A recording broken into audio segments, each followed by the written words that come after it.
India is the originator of terrorism in this part of the world and has issues with all its neighbors.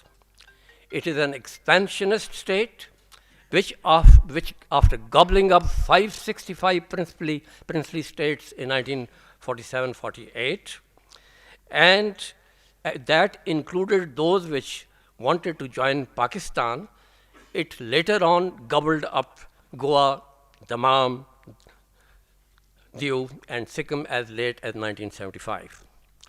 It is in this backdrop that I find Mr. Ismail Sagar's book as a welcome addition which will help in giving a glimpse to what all is happening in so-called shining India. The 492 pages book has 54 chapters and discusses at length the ongoing insurgencies and separatist movements in all parts of India. But in India, there are as many as 37 big and small insurgencies, out of which 19 are separatist movements. The 7 state sisters in the northeast, about which Mr. Baki just mentioned, are embroiled in very dangerous separatist movements. And there are other dangerous insurgencies in the center and in the south, right up to Tamil Nadu. And out of all about which Mr. Sagar has mentioned, the Naxalite is the most dangerous, which has been admitted by Manmohan when he was the Prime Minister. It controls 220 districts out of total of 608 districts of India. That means 13 states out of 28 states. And the interesting thing is, the red corridor in which 80% of the Indian missile and nuclear facilities are deployed is under the grip or control of the Maoists or the Naxalites.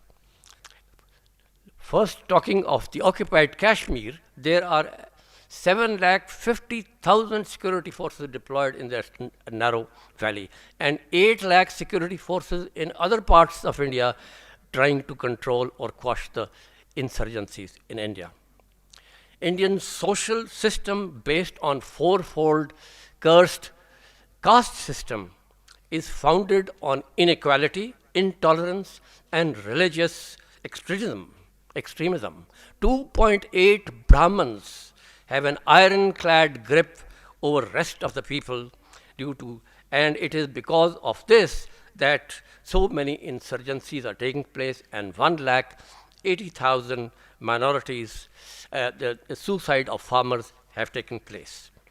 But Operation Green Hunt in northeast India is not to beat back insurgency, but it is to rob their resources, rape their women, and dominate those areas to extract those mineral resources, which have plenty of them, like the bauxite plutonium. $4 trillion worth bauxite in Arosa is 3 times more than the total GDP of India. And then the origins of Naxalites and the movements, the Khalistan movement, very interesting things, how they were led up the green path in 1947 and how they were betrayed, and today they are the most hounded minority in India. Nagaland insurgency triggered in 1947, and all other insurgencies after 1971, none has been controlled. India is an ethnic museum and Indian Union is artificial, controlled through brute force. Although India says Naxalites movement is the most dangerous to the integrity of India, but they are more worried about Kashmir, which they feel, if lost, will set in a chain reaction and energize all movements and break apart India. Rise of Hindutva itself is the biggest threat to the Indian of Union. I close by congratulating Ismail Sagar Sahib for writing such a wonderful book, which will help the youth in knowing what all is cooking in so-called shining India. Thank you.